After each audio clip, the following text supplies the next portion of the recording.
Welcome to All in All Episode 2. I'm your host, Jacob Cooperman. Today we have 5 electrifying topics to get into. We have the Redskins changing their name, Jada Pinkett Smith and Will Smith controversy, Ghislaine Maxwell squealing about a big list of celebrities after getting indicted on multiple charges related to the procuring and sexual assault of minors, SHEIN'S, the affordable clothing company, under fire for selling a swastika necklace on their website, and TikTok, likely to be banned in the US following a ban in India. Guys, let's get into this.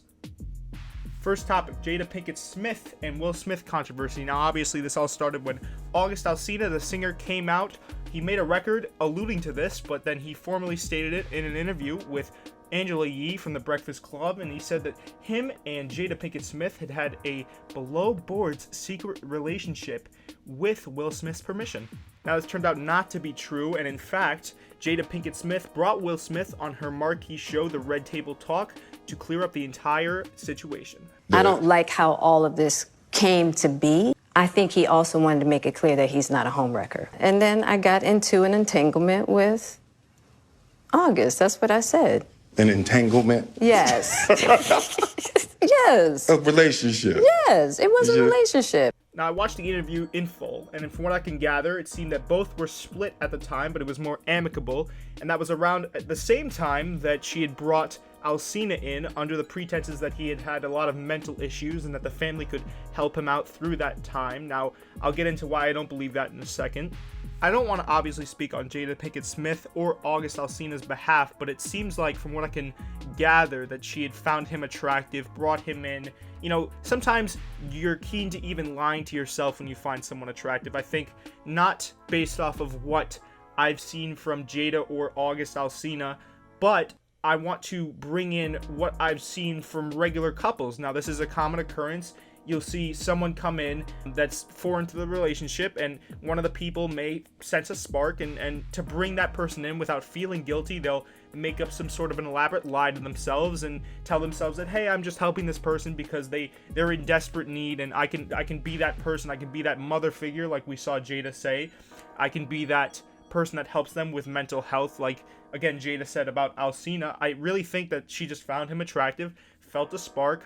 It was fortunate timing because they had split, and I think that's really what happened. I think she brought him in, and you know, do I think it was below board? No, I think it was above board, as her and Will were split at the time. The timing is a little bit bad, but other than that, I don't see anything wrong with it. It's not like they were, you know, in full marriage mode, and she was still seeing Will at the time. You know, obviously their marriage had been going on for a while, and this was years ago at this point, so I think all of the scars have kind of healed. But for all the people saying that Jada Smith was wrong for doing this and keeping it from Will, I don't really think so. I'm gonna go against the grain here. I think that the real transgression in the whole situation was August Alsina coming out, singing about it on a record, then going on an interview with Angela Yee and airing it out. Now, he said that he kind of wanted to dispel some rumors, but in reality, I mean, there's a better way to dispel rumors than to just kind of go off with a shotgun blast and, you know, not only do an interview, but write a record about it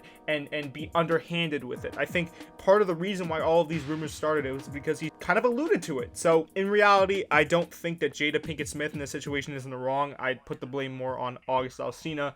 But without further ado, that's my feeling on the situation.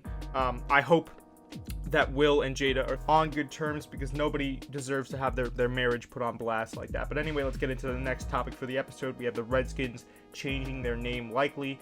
FedEx demanded a name change after the general public's outrage and called for it to be changed as well.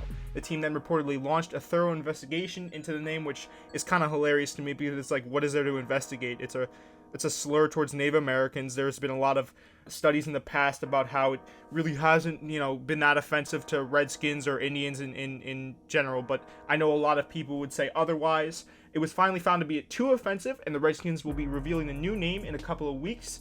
It's no secret this has been an ongoing issue. Dan Snyder has kind of just been steadfast for a while on not changing the name. Seemingly now the general public has won over this man baby, and the pressure has gotten to him, so that's good. To me personally, the name change isn't the worst thing in the world, as the Redskins to me have always been synonymous with sadness and mediocrity. And, you know, change the name, and maybe with the rebrand, you might actually be good in the next 5 years. So we'll see what happens with that. I'm excited to see the new name. There are also a lot of calls for certain baseball teams, certain other football teams, and even some NBA teams like the Warriors, the Braves, the Chiefs to have their names changed as well. So we'll see what happens with that. Obviously, the Chiefs and Braves both with more acumen than the Redskins. I think the same with also the Cleveland Indians. So let's see how this all pans out. It's been a wild year so far. Maybe we'll see some Cleveland Spiders action. Who knows? Moving on to our third topic for the episode, we have Ghislaine Maxwell squealing about a big list of celebrities in order to receive some sort of a plea or bail deal. It seems that she will be revealing high-class celebrities. Could this be the beginning of unearthing this weird pedophilic ring, kind of like the Justice League of diddlers that we see going around the world, peddling around children?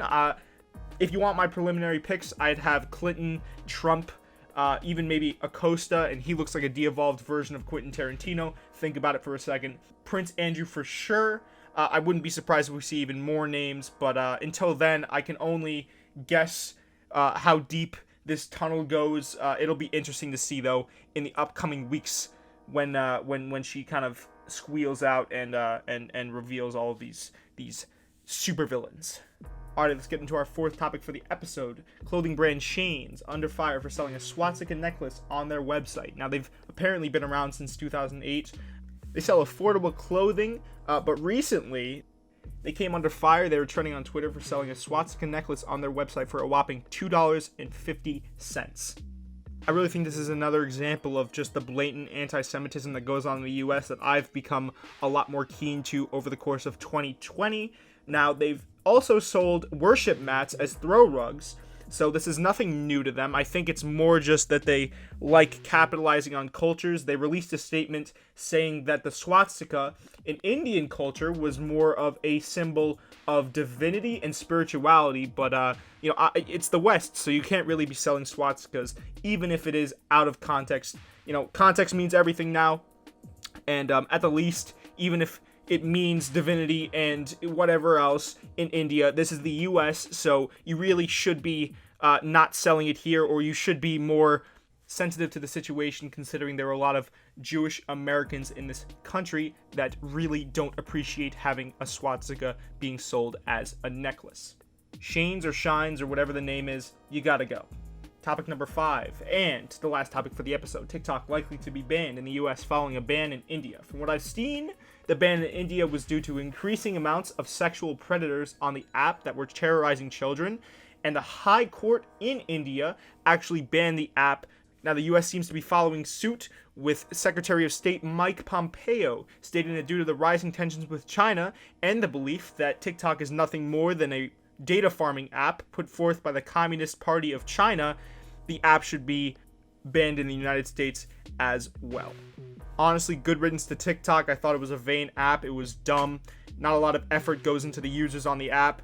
A lot of kids now are going to have to get real jobs. That's pretty funny to see. And while I don't spite anyone on the app, I just think it was a major waste of time, a fad that didn't deserve to be here.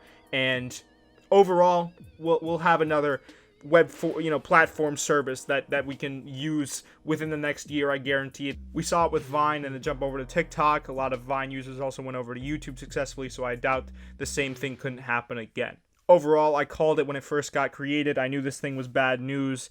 So another point goes to Jakey in this situation. But without further ado, that's been the episode, guys. Leave a like, subscribe. This takes a lot of effort. This alone probably took me 30 minutes to record with all the cuts and everything.